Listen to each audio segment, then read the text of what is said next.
Good morning, good afternoon, good evening, wherever you are in the world. This is Reganelite here. Hello and welcome to Deputy Prime Minister's Questions here on the Wednesday, the 18th of June, 2025. Live on youtube.com/Reganelite and on twitch.tv/Reganelite1. I believe it is Mel Stride is going to be going in for Kemi. And Angela Rayner, of course, who is the Deputy Prime Minister here. So, obviously, I wasn't sure if Keir Starmer would be back in time for Prime Minister's Questions, but clearly he's not. It's going to start any moment, guys. Hope you guys are doing well. Hope you're staying cool, staying hydrated. I've been out for my walk. I do apologise. I could not make it back in time for the for Dave McGuinness's show or obviously for Morning Brew. Like, I had to take my time walking because it was really hot out there. It really was. I can't stress that enough. Mark, good to see you there. Hope you are doing well.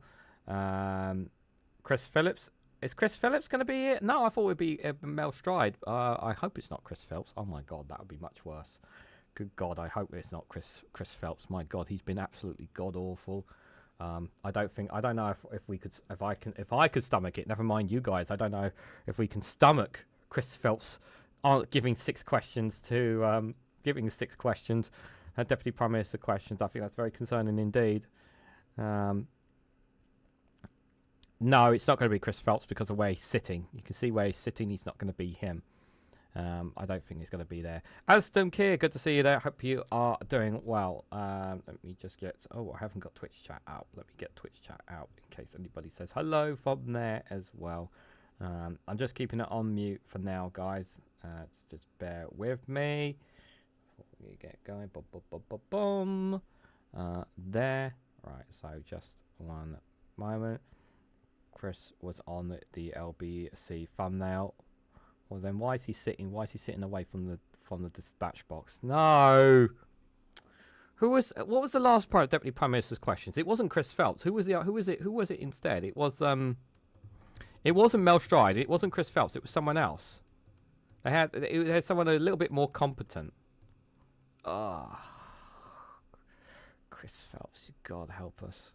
Yeah, you're right. It's not going to be Mel Stride because Mel Stride's the Shadow Chancellor. Yeah, that's true.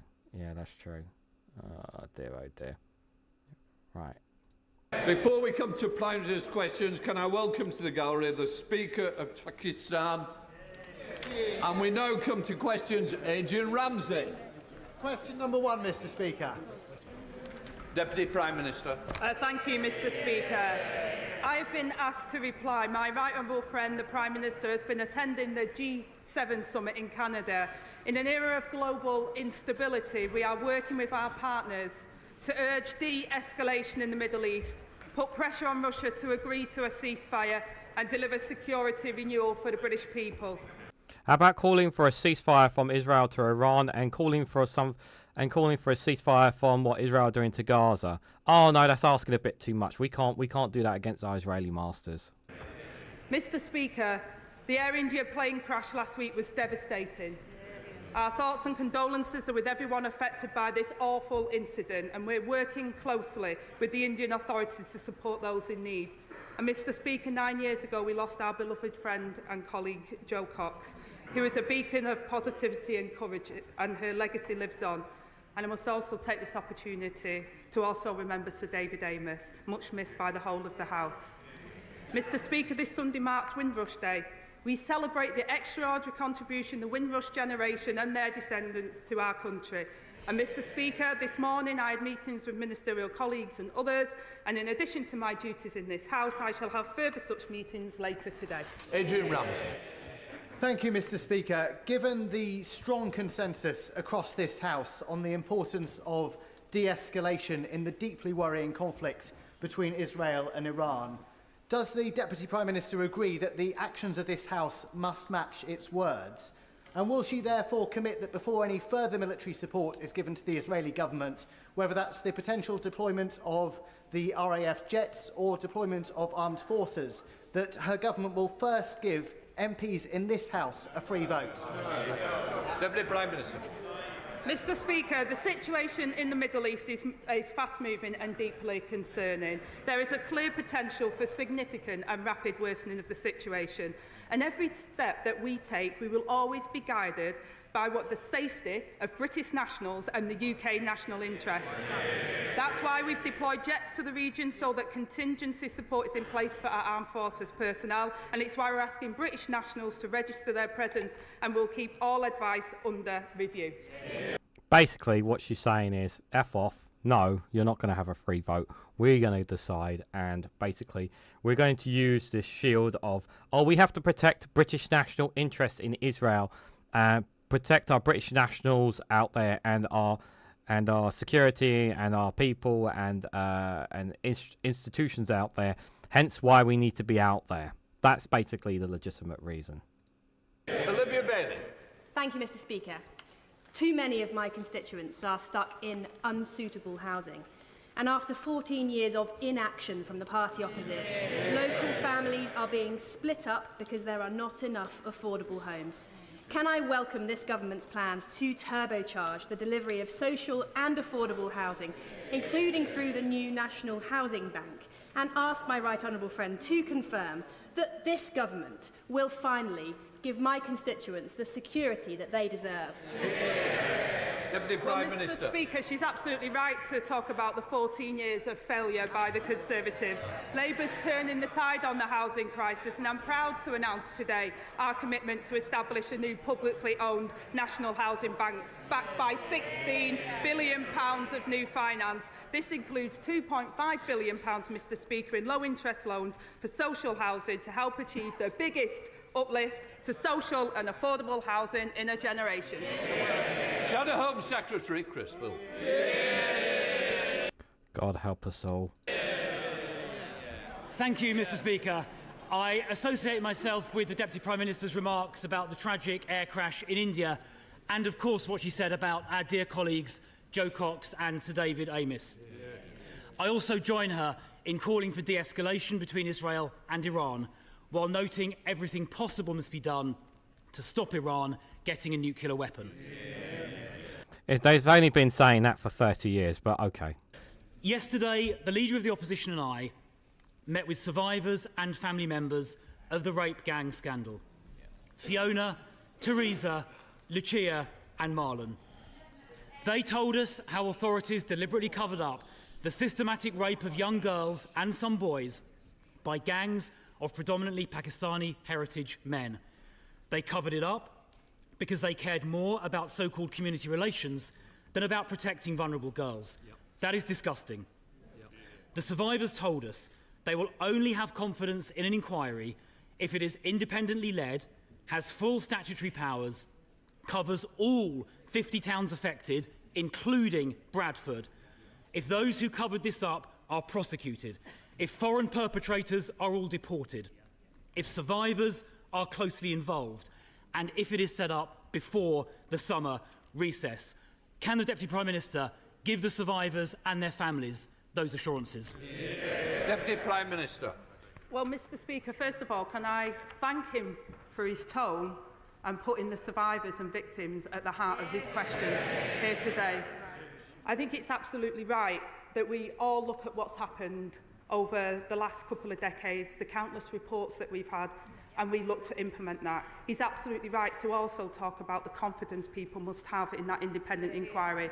And the member, my friend, the Shadow Home Secretary, spoke about that earlier this week in regards to Baroness Casey's report. So we will take that forward at speed, Mr. Speaker. It will be independent, it will have statutory powers, and we will implement the J report, which was he will have known about as the Shadow Minister in the Minister in charge at the time, and we'll get on with taking the action. I hope members of his party will take his tone in making sure the whole House put the victims first and we all work together to get to the bottom of it. Well, I thank the Deputy Prime Minister for her answer. It is vital that scandals like this are never again covered up because of the racial background of perpetrators. And Baroness Casey's report said people who downplay the ethnic dimension are letting victims down, to use her words. So I do have to raise the language the Prime Minister used in January when he, I'm afraid to say, smeared campaigners as jumping on, quotes, a far-right bandwagon, simply for calling for the very inquiry he has now been forced to set up. Standing up for rape victims is not far-right. So, will the Deputy Prime Minister apologise for what the Prime Minister said? Why should she? Yeah, I'm not going to hear. I'm sorry. Like up to this point, Chris Phelps has been okay, but let's be absolutely clear about this: the Conservatives have never apologised for anything. Okay, we've heard and the Home Secretary literally apologised when the report came out as well, for not just for all successive governments. The Prime Minister. Well, I say, Mr Speaker, that the Prime Minister did not just raise issues but acted on them. He brought the first prosecutions against grooming gangs, called for action to address ethnicity issues in 2012. And the honourable member will know that the data that the previous government collected was inaccurate and not complete. And Casey recognised this, and it's one of the recommendations that we will be taking forward. The Prime Minister made those comments specifically about Tory ministers who sat for years in the government and did absolutely nothing about this scandal. Smearing campaigners standing up for rape victims as far right is completely unacceptable, and the Prime Minister should never have said that. Let's be clear, you guys are in power for 14 plus years, you did nothing about it. And I commend his predecessor, the member for Richmond, for the grooming gangs task force he set up, which led to 550 arrests in its first year. Now, Baroness Casey's report also said that a significant number of rape gang perpetrators were non-UK nationals or were asylum seekers, many of whom entered the country illegally. And we know, of course, that most illegal immigrants crossing the Channel are young men, contrary to what the Chief Secretary said last week. So does the Deputy Prime Minister now accept that the small boats crisis is a crisis of public safety as well as a border crisis? Deputy Prime Minister. Well, Mr Speaker, this is a very serious issue and more needs to be done. And let me update the House. Working with our allies, we've carried out a series of major arrests to tackle smuggling gangs behind this vile trade. In the past month, a ringleader that smuggled almost 4,000 migrants has been jailed for 25 years. We could go further thanks to the law enforcement agreements we struck with Germany, Italy, Serbia and the Balkan states. In stark contrast to the honourable gentleman, he was the man at the heart of the Home Office when immigration soared, we lost control of our borders and spent £700 million of taxpayers' money on persuading just 4 volunteers to be removed from Rwanda. I take no lectures. This is why they should never have put Chris Phelps in this situation. The Conservatives should have known. See, the Conservatives are so pathetic. They really, really are. If she wants to find out who's lost control of our borders, I suggest she looks to her immediate right. Because ever since the Home Secretary scrapped the Rwanda deterrent before it even started, illegal immigration across the Channel has gone up by over 30%. It never even got going! And so far this year, 2025 has been the worst year in history for illegal immigrants crossing the Channel. That is on her watch. That is down to her government. The Prime Minister is now planning crisis talks with President Macron, finally admitting, in his own words, that the situation is deteriorating. The government's laughable plan to smash the gangs lies in tatters. We all know we all know, because we have to talk about this blooming immigration again. We all know what the solution is. We need safe and legal routes. This will end the gangs. This will stop people getting on those boats. This will give them safe and legal access for them to be able to claim asylum. We should be setting up safe and legal route in Calais for people to be able to do so. It really is not that problem. Has he got a problem with his eyes? You mean Chris Phelps, probably. So will she now at last accept we need a removals deterrent so every single illegal immigrant arriving on these shores is immediately removed? Will she commit to that, yes or no? You can't say immediately because you have to have an agreement with the country that their nationality from. It doesn't work like that. Well, Mr. Speaker, if they want to argue that 40,000 arrivals since July 24 are down to the scrapping of the Rwanda scheme, they need to explain why there were more than 43,000 arrivals in the same period starting in July 22 when the Rwanda agreement was in place. It's absolute rubbish, Mr. Speaker. They lost control of our borders. We're getting control of our borders. He needs to apologise. That's true. I don't see how she has the brass neck to claim she's got it under control. When the numbers crossing the channel this year are the highest in history. She asked about the Rwanda deterrent. I'll repeat, she obviously wasn't listening to what I said earlier. The Rwanda scheme never started. And indeed illegal immigrants in Calais said they were... Order! Order! Just do it. I want to hear the question, and I'm sure our constituents want to hear the question and the answer. Crystal. Thank you, Mr. Speaker. The Rwanda scheme never started. Illegal immigrants in Calais were saying before the election how much they wanted the Prime Minister to get elected because he would help them get here when Australia started a similar scheme about 10 years ago. So Australia is a different country in different place geography-wise. It's not a fair comparison. It worked within a few months. Now, Mr. Speaker, as a consequence of the government losing control, they are now accommodating growing numbers of illegal immigrants, many of whom cross the channel, in asylum, hotels and flats. The Home Office's suppliers are now actively offering above-market deals to landlords to get hold of their properties to be used for illegal immigrants. In the meantime, hard-pressed young people here are unable to rent or buy. So why is this government prioritising housing for illegal immigrants above housing for our young people? That's not the plan. That's not the government's plan. The plan is to move them out of. The plan is to get them out of the hotels, but the plan is not to put them in rents and housing accommodation. That's not their plan. Their plan is they have sites already for these asylum seekers, and they're planning to expand on the current sites that they have. They're not planning to put them in rents and homes. So again, Mr. Speaker, I gently say to the right honourable member opposite that under their watch, immigration increased fourfold until it reached almost 1 million in a single year. They also created the backlog, 400 hotels, which we've reduced to just over 200 hotels in the first 12 months of us being in government, Mr. Speaker.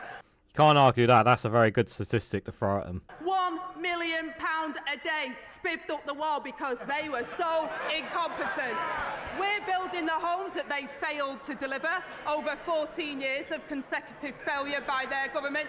They should apologise while we get on with the job of rebuilding Britain. Crystal. Goodness me, she's got a cheek. Housing starts in Q4 last year went down. Her mission to rebuild Britain is not going very well. She talks about asylum hotels. She obviously hasn't looked at the most recent numbers. The number of people in asylum hotels was higher in March this year than it was at the time of the last election. And she gave no answer about the priority being given to illegal immigrants over people living here already. Now, Mr. Speaker, a Zimbabwean paedophile due for deportation was recently allowed to stay in the UK because a court found he might face, quote, some hostility back in Zimbabwe, apparently breaching his Article 3 rights. What about the rights of children here to be protected from this dangerous paedophile? Who's looking out for their rights? Not the government. There are thousands of cases like this involving foreign criminals. So there is a solution.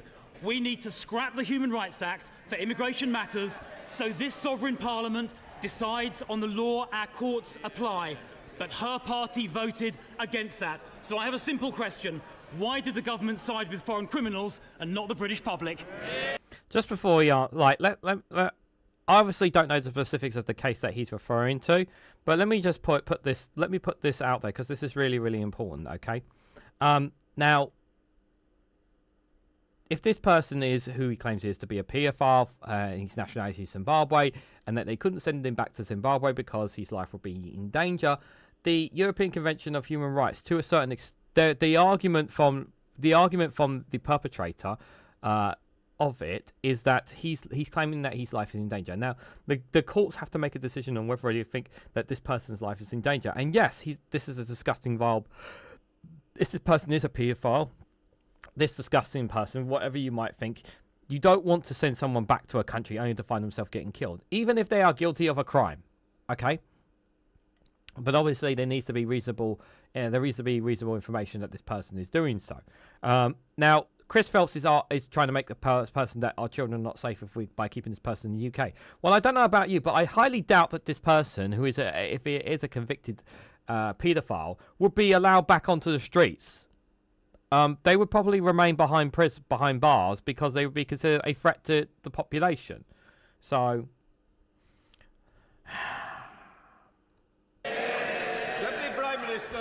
Well, again, Mr. Speaker, they had 14 years of failure on these issues. We've also included 4,500 foreign national offenders that have been deported since we came into office, Mr. Speaker, more than they did in the same period. I take no lectures from the Johnny-come-lately who couldn't do anything when he was in office. Annalise Midgley. Mr. Speaker, last Saturday marked 8 years since Grenfell. 8 years fighting for justice.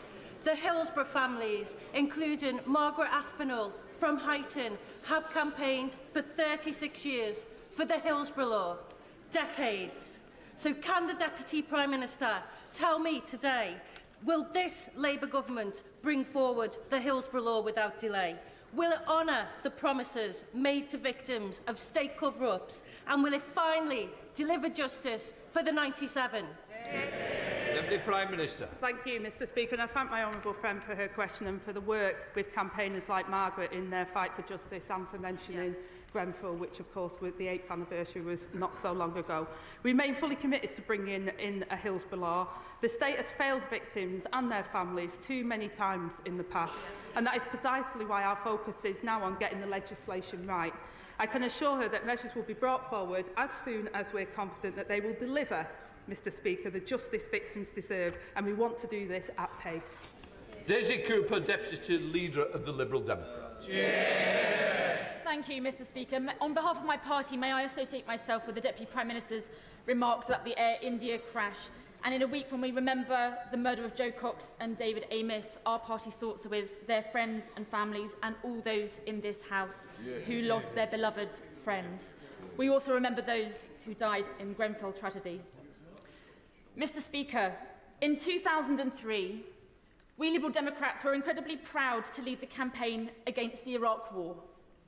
A war in which the UK blindly followed the US in a move which was not backed by the United Nations. In light of reports that President Trump is seriously considering joining the war between Israel and Iran, launching a US strike against Iran's nuclear facilities, can the Deputy Prime Minister confirm that if President Trump does do this, that today's Labour government will not blindly follow the US into war again? Deputy Prime Minister. Well, Mr. Speaker, the one thing I will say is we agree with President Trump that Iran must never have nuclear weapons. But we've been consistent in urging Iran to engage in the diplomatic process and work with the United States, and we continue to support that diplomatic approach. Daisy Cooper. Thank you, Mr. Speaker. I'm grateful to the Deputy Prime Minister, and we support those efforts. Today, the government is set to unveil its plans to cut personal independence payments and carers allowance, a prospect which one of my constituents described as terrifying. Liberal Democrat analysis of the government's own data suggests that 1.3 million disabled people are at risk of losing some support. So can the Deputy Prime Minister honestly say, hand on heart, that this is the change that 1 million disabled people and their carers were promised? Well, Mr. Speaker, Labour is the party of work and also the party of fairness and social justice. We've announced a plan to get Britain working again, and we're clear on the principles, Mr. Speaker, and I want to be clear on that. Those who want to work should be able to work, and those who can never work should be protected.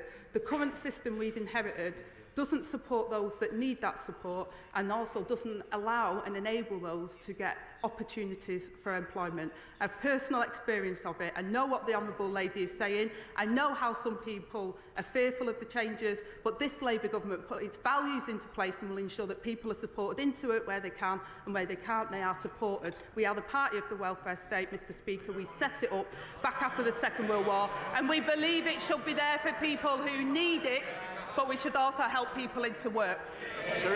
She's a fucking liar. There is absolutely no way that, based on the changes that are coming to that system, the changes to the PIP system, you cannot stand there and tell me that people are not going to find themselves out homelessness, out with no money in their pocket. You cannot, seriously, stand there on that dispatch box, talk like, yeah, that you care about people, when it is being proven, graft after graft, time after time, that millions of people are going to suffer as a direct result of the changes that you're making to the PIP system. Don't accept that in any way, shape or form. A champion. Thank you, Mr Deputy Speaker. Mr Deputy Speaker, I welcome the... Oh my God! Yeah? Mr. Speaker. Mr Speaker, there's too many deputies in the place today. I apologise. Mr Speaker, I welcome the government's announcement on grooming gangs. I'm sorry for stumbling. I've been floored by the point scoring that's going on around them. On all sides. Can you get on with the question, I wonder please? if, Madam Deputy, if the Deputy Prime Minister is aware that the victims and survivors of grooming gangs are being denied compensation by the Criminal Injuries Agency on bizarre technicalities. They also deny all children of online abuse compensation. For me, this is a grave injustice, and they think they're better than the judge and jury. So I wonder what the Deputy Prime Minister plans to do, because personally, I think they should be abolished. Deputy Prime Minister. Well, Mr Speaker, my honourable friend is a long-standing advocate for child protection, and I pay tribute to her campaigning on these issues. We share her determination to do what is right for the victims and the survivors, and we recognise that no sum of money can ever fully compensate for the horrors that they've experienced. And we are committed to funding efforts to tackle child sexual abuse in the future and support survivors to rebuilding their lives. And that's why we'll make it easier for victims to make personal injury claims through the civil courts by removing the 3-year time limit. And we're redoubling funding for therapeutic support services. Carla Daniel. Mr Speaker, this week is Refugee Week, an opportunity for this House to show solidarity with those fleeing war, persecution and oppression. Compassion and welcome are core British values, but for decades the Home Office has been undermining those values, as my new report, No Way Home, shows, by treating migration as a crime rather than making it work for our communities and for newcomers. So will the Deputy Prime Minister read the report and consider its recommendation to remove migration from the responsibilities of the failing Home Office? Deputy Prime Minister. Well, Mr Speaker, I'll commit to reading the Honourable Lady's report, because I think it's important we take all information on these issues. We inherited an asylum system under exceptional strain, which costs up to £9 million per day, and will end the use of hotels through suitable self-sufficient accommodation for asylum seekers, minimising the impact on local communities, and will protect and support asylum seekers when demonstrating value for the taxpayers. Jodie Gosley. Thank you, Mr Speaker. On the 1st of July, Warwickshire County Council will permanently remove one of Nuneaton's 2 fire engines. Their decision is based on dubious data that does not accurately represent the current risk to residents, without accounting for local factors such as high deprivation. The cuts will put Nuneaton's lives in danger. Will the Deputy Prime Minister please look into this matter to confirm there has been sufficient scrutiny and a thorough risk analysis to ensure safety for the good residents of Nuneaton? Deputy Prime Minister. Well, I thank my honourable friend for raising this important issue. I know that the Fire Minister would be happy to discuss this further, and I'm committed to ensuring fire and rescue services across the country have the resources that they need to keep communities safe. The deployment of fire engines, though, is decided locally. So this really is a question for Warwickshire County Council, now led by Reform. So the member for Clacton should have a word with his county councillors in Nuneaton and get them to explain why Reform are cutting fire services. People are short. especially at a time when temperatures are really high during the summer. So firefighters are going to be need to be more on alert than ever before, because this is around the time where there are more likely to be fires occurring, as the temperatures are especially going up, and we're already feeling that right now. So yeah, questions do need to be answered here. Mr. Speaker, I remember when the Deputy Prime Minister was a fierce critic of austerity and a proud champion for the disabled. But today, her government is introducing its £5 billion disability cuts bill, which will push another 250,000 people into poverty. Does she agree that everyone has the right to oppose such devastating cuts? So is it the Prime Minister's intention to remove the whip from any Labour MP who does the right thing and votes against these disability cuts? Yeah. That's a good question. No, honestly, don't fit. I hope Labour doesn't whip them, but at the moment the talk is that it's up to about 50 Labour MPs right now are looking at rebelling, but that's nowhere near enough because they have like 400 Labour MPs, so it's going to be near to next impossible to say this. She's saying what her boss is telling her to say, says Mark. Yeah, that's true. No worries, Jesus H. Christ. Jesus, thanks for popping in. Scotland's had multiple wildfires already this year, and that's why you have firefighters, because you need them. No worries, Ange. Good to see you there lurking in the chat. And QT's Hon there in the Twitch chat. Hope you're doing well. How often do I stream? The schedule is on the YouTube channel, in case you're wondering there. Good to see you there. Deputy Prime Minister. Well, I gently say to the honourable member that we've given, he talks about austerity, we've given the biggest amount of increase to Scotland. And I've covered this point in an earlier question, Mr. Speaker. We're absolutely committed to ending child poverty. We've already introduced free school meals. We're already supporting families. We've given a living wage rise to over millions of workers that need it. We're getting on the job, Mr. Speaker, of rebuilding Britain. He's had decades of failure under Scotland. They deserve better. Jonathan Davis. Thank you, Mr. Speaker. Derbyshire's Derwent Valley is the home of the Industrial Revolution, and it is also now a UNESCO World Heritage Site. That community showed a Victorian sense of purpose which delivered improvements to people's everyday lives. So can my right honourable friend set out how the government's £39 billion investment in housing will instil that same drive while maintaining the unique character of the East Midlands' only UNESCO World Heritage Site? Deputy Prime Minister. Well, I thank my honourable friend for his question. I know he's a champion for regeneration across his constituency, and he's working hard to get homes built in his patch for his constituents. Our plan for change will deliver the biggest boost in investment in social and affordable housing in a generation. And for the first time in recent memory, Mr. Speaker, we will give providers in his constituency a decade of certainty over the capital funding to build ambitious housing projects that honour Derbyshire's history. King Timothy. I hope, yeah, I really do hope they build the houses necessary, but my question is, how affordable are these houses going to be? That's the real question. SNP bad and not answering the question, says Alison Keir. Yeah, it always seems to be that way. Every time SNP asks a question, it's like, them bad, them bad. Thank you, Mr. Speaker. The Home Secretary says we should judge her success in smashing the gangs by whether the number of channel crossings falls. But under this government, the numbers are up by more than 30%. Yep. So by which date should we judge the Home Secretary? And if she fails, will she be fired? Yeah. I just want to respond to this. Jesse, I'm not interested. If that's what you're here to ask, I'm not interested, okay? Deputy Prime Minister. Well, Mr. Speaker, they continually vote against the measures that we're taking to smash the gangs.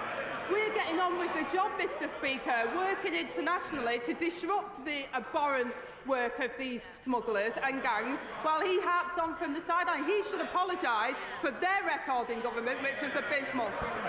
You can't argue the fact, guys, that that the one thing that the Home Secretary has done since Labour come into power, they have deported a lot of migrants, a lot of asylum seekers. They've a lot of rejected applications. They have deported them back to their country. That's not like, I know how we feel reservations about Labour, but they have done that. Okay. Didn't you listen to me, Jesse? I just said no.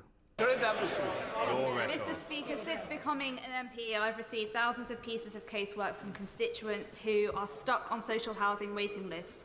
I've recently had an email from a woman with severe mobility issues, effectively trapped in her front room while she waits and waits for suitable social housing. Even when a home becomes available, she'll be forced to compete with other residents because there simply aren't enough affordable options. What will this new funding, the recent funding announced by the government, mean for my constituent and others like her who have already waited too long for a decent home? I know, Mark, I know.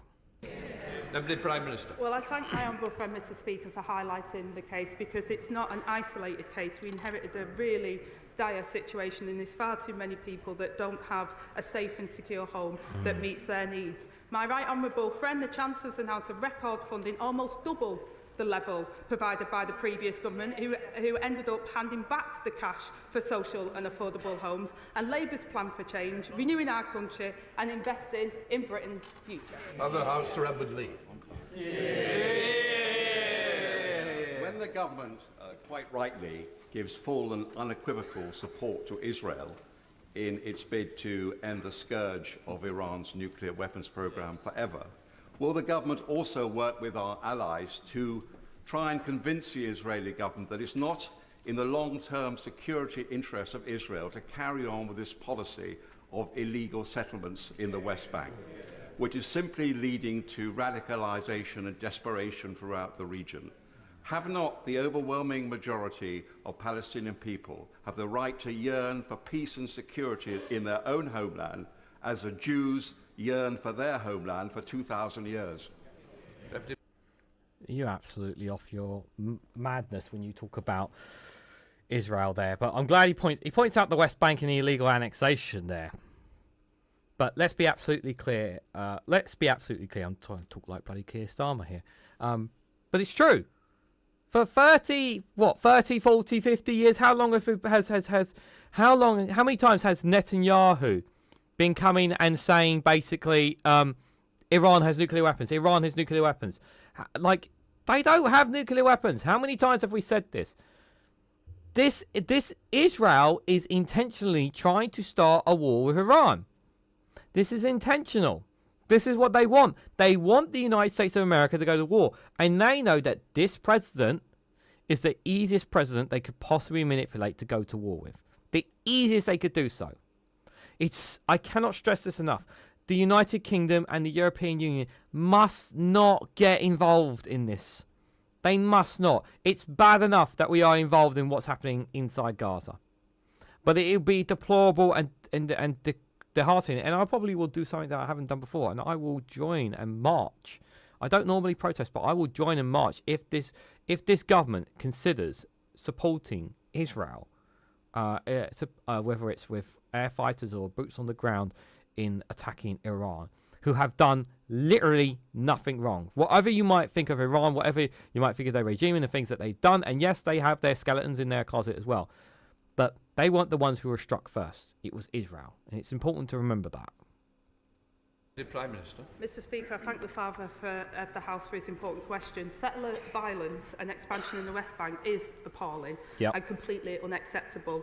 Alongside our allies, we have sanctioned individuals responsible for inciting this extremist action, but a two-state solution is the only way to bring peace that the Israelis and the Palestinians deserve, and this is only achievable if the hostages are released, aid surged into Gaza, and the ceasefire is restored, and we'll do everything we can to make that happen. Okay.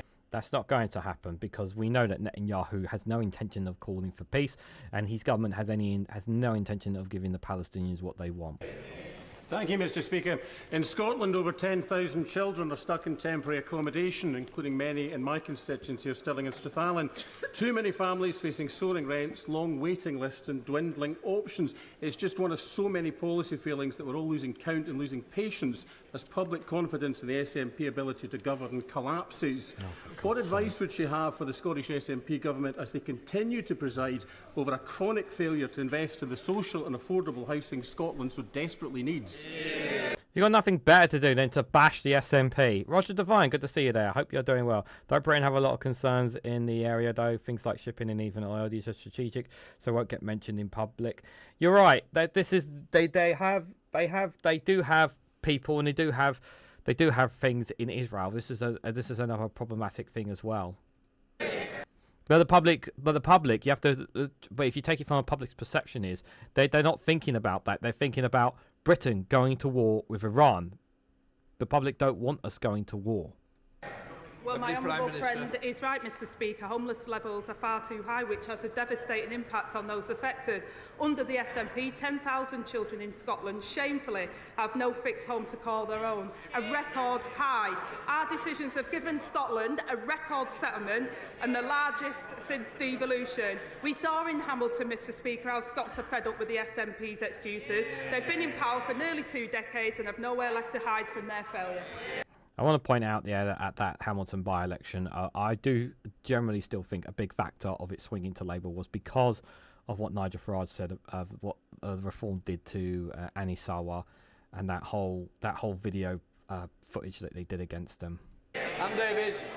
Diolch, Mr Llefarydd. Welsh farmers are taking hit after hit, from Tory trade deals to Labour taxes. And now on top of that, blue tongue restrictions affecting Wales and England will hamper cross-border trade. Over 550 farms on the border and key livestock markets rely on summer trading. Once in a year, opportunities like the Royal Welsh Show are crucial, and the disruption will be devastating. So will the Deputy Prime Minister commit to working with Welsh Government on a scheme to compensate for the losses? Deputy Prime Minister. Well, I gently say to the honourable member, you don't deliver for Wales by voting against an extra £1.6 billion for public services like I did at the Senate. We will be making sure that we support Wales and support Welsh farmers, and we'll continue to do that as a UK government. Andrew Page. Thank you, Mr Speaker. In the spending review last week, the government backed Peterborough with support for our new pool and sports quarter in the city. This commitment has the power to turn years of campaigning into a reality. But that's not all. The government has also recently approved the business case for our new station and given us new police. So can I ask the Deputy Prime Minister, does she agree that this is just the start and that places like Peterborough that were forgotten for too long by the party opposite are now top of this Labour government's agenda?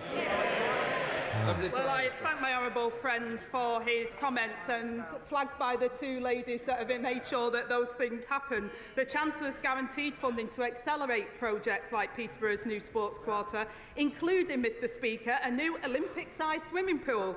And I can also confirm today that, subject to the business case approval, we will provide nearly £48 million of funding for a new city centre quarter and a refurbished Eastern Station building. Paul Holmes. Recently, a small family business in my constituency was burgled by a prolific offender who was serving an 8-month suspended sentence. The man was caught, arrested, charged and appeared at court, where he was given another 8-month suspended sentence and released. The business was offered £200 in compensation. Does the Deputy Prime Minister think that's justice served, or is this government now soft on crime and soft on the causes of crime? Well, first of all, Mr Speaker, I'm really sorry to hear about that.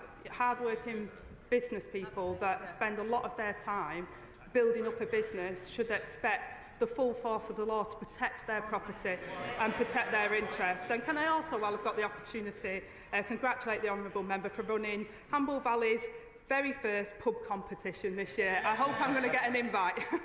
But he's absolutely right, Mr Speaker, to say that we've got to have increased police numbers and making sure they're responsive to people's concerns. We're doing that. His government let them down. Do you know what I would have said if I would have heard? I would have said, yeah, I'm not fully aware of the subject of this case. If I could ask the right honourable gentleman to send me the details so the Home Secretary, so that we could look at it and respond appropriately to them to ensure that these things don't happen again. That's how I would have responded, if I'm perfectly honest. Mr Speaker, Saturday marked 8 years since 72 people lost their lives in the Grenfell Tower fire. 8 years without justice, but finally the prospect of some systemic change following the public inquiry. So I welcome the government's commitment to barring all the cited companies from accessing public contracts and its full support to the police investigation to deliver real accountability.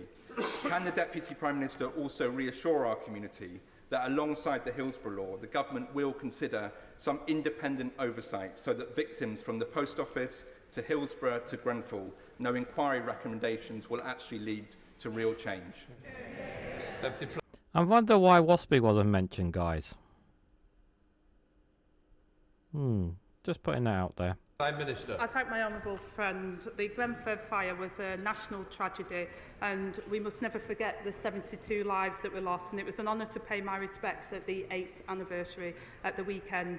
We do remain fully committed to introducing the Hillsborough law, including a legal duty of candour for public services and criminal sanctions for those who refuse to comply. I know my honourable friend speaks with passion and authority on this as I speak to the Grenfell community. I know this is something that they really want to see happen as quickly as possible, and we're exploring reforms to inquiries to get to the truth more quickly and deliver the meaningful change that these victims deserve. Thank you. Bishop Challoner School has been helping to educate Bromley pupils for nearly 75 years. But it will close its doors in July due to Labour's decision to impose VAT on independent schools. This is bullshit. Given the Deputy Prime Minister's well-publicised views on independent schools, does she welcome this closure, or would she like to apologise to the parents, pupils and staff? Deputy Prime Minister. Well, Mr Speaker, I've said for a long time that the taxpayers of this country shouldn't be subsidising tax breaks for private schools. I welcome all schools that give children a great education, but I'm also determined to ensure we've got qualified teachers in every classroom for every child, something their government failed to do. Adam Johnson. Thank you, Mr Speaker. As a trained physics teacher and a former engineering lecturer, can I ask the Deputy Prime Minister what this government is doing to help people improve their maths skills after they have left school? I came across an awful case the other day. A 61-year-old man who believed he'd counted up 7 billion of government spending when there was really only 27 million. What can we do for people like the leader of Reform UK, who evidently can't add up? Deputy Prime Minister. Before we go any further, give me 1 second. I want to show you guys something because this is really, really important with regards to private schools. 1 second. I really want to show this to you guys because this is really, really important. I can't open it up, but hopefully you guys can see it. Let me just blow it up.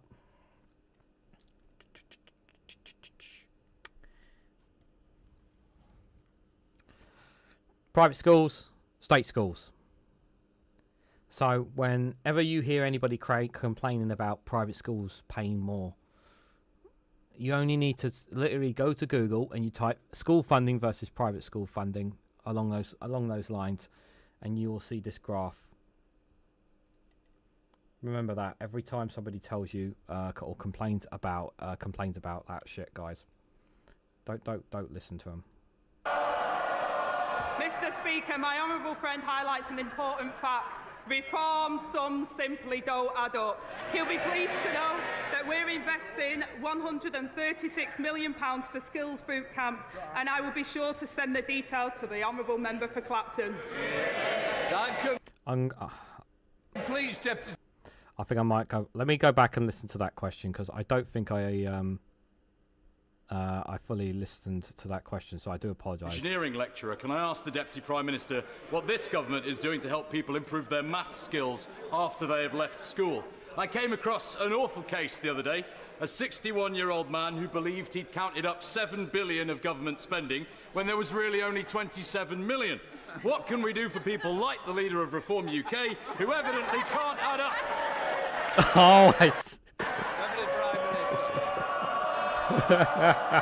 oh, okay, I get it. Mr Speaker, my honourable friend highlights an important fact. Reform sums simply don't add up. He'll be pleased to know that we're investing £136 million for skills boot camps, and I will be sure to send the details to the honourable member for Clapton. Okay, I see it. Sorry, I was too busy getting that graphed up because I wanted to knock back against the whole state school, private schools feeling better off. They don't have kids if you can't afford them. Crowd have been very active the last few days. They hate the breakfast clubs, including the psychos. Yeah, they don't like the fact that They don't like the fact that that the state is providing for kids. They have a problem with the state providing for kids. They don't think the state should provide anything for anyone. That's the general consensus that the likes of Reform and their backers want. They don't want the state providing anything for anybody. They want everybody to be earning themselves and paying out of their own pocket. That's what they want, guys. That is what they want. What do I think of Deputy Prime Minister's questions? I thought Chris Phelps was absolutely god-awful. Apart from his first question, I think it was very modest, and his tone was very calm, especially on something as child grooming gangs, which I have to say was quite extraordinary that came from him, if I'm absolutely honest.